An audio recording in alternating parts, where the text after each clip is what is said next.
All right, 2001 F-250. This is the 7.3.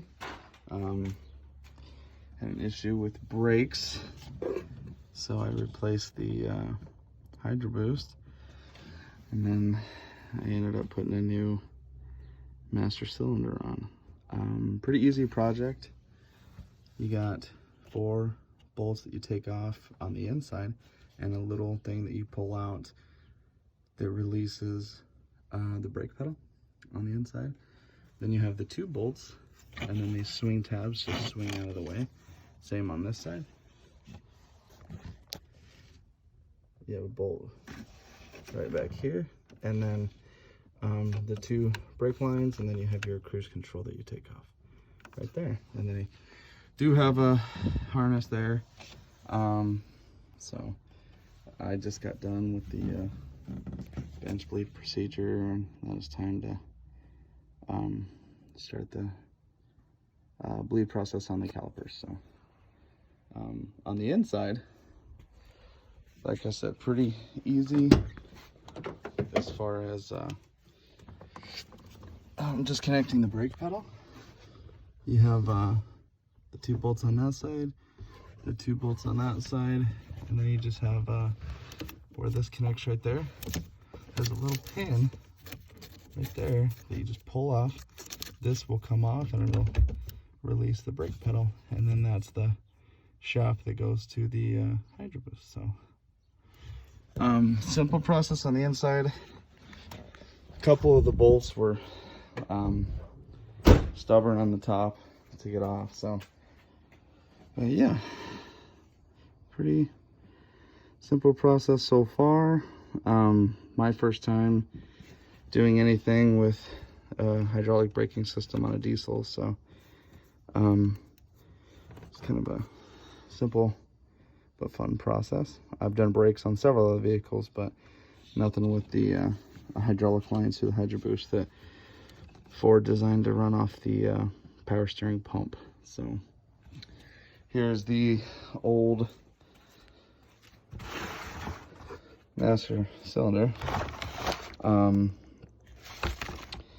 It's just the plunger from the Hydro Boost that pushes that in and gets your braking power. We actually hooked a stethoscope to listen and kind of heard the brake fluid was getting passed, and then it was a little wet on the outside, which when we replaced the Hydro Boost,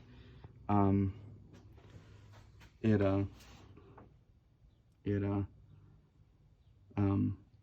just pushed it even harder, and we still had a soft brake pedal. So but this is, and like I said, this, when you get down into this job, if you do have anything with cruise control, a lot of the resources that I was looking says this is one of the first places to check, and that is just a sensor connector right there, and that just unscrews. So I got all this, the lines with the a 9/16. I ended up just using a crescent wrench for that one just because of the space, and then 13 millimeter right where the wings are to these power steering lines, 13 millimeter bolt to disconnect the master cylinder from the Hydro Boost. And then the nice thing is you do have these these arms on here, so you can disconnect right here, or you can disconnect right there.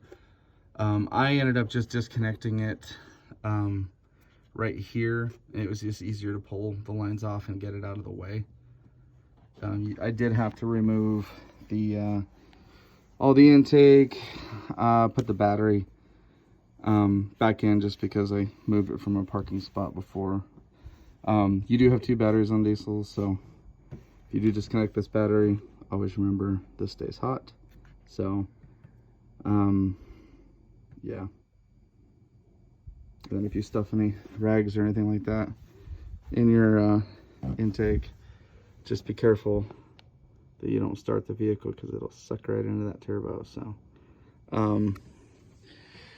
but yeah, this diesel, from what my buddy Sky Code, he has another channel too that he's starting up, said that this is an ambulance package. It does have the 2 alternators on there, which is a different package than some of them.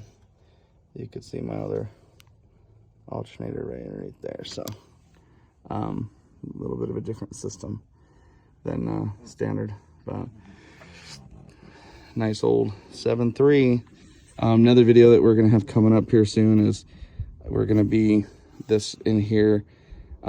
This gets really dirty, and this is actually a farm truck. So a couple of projects we've had in the past is cleaning out the vents on the intercooler, radiator, all that fun stuff. We got to take this off, and I think the condenser we got to replace too. So get some cold air on this old farm truck.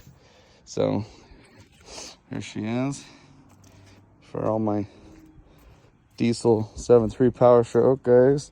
Need to get the bigger tires. So it's kind of a beast. I like it.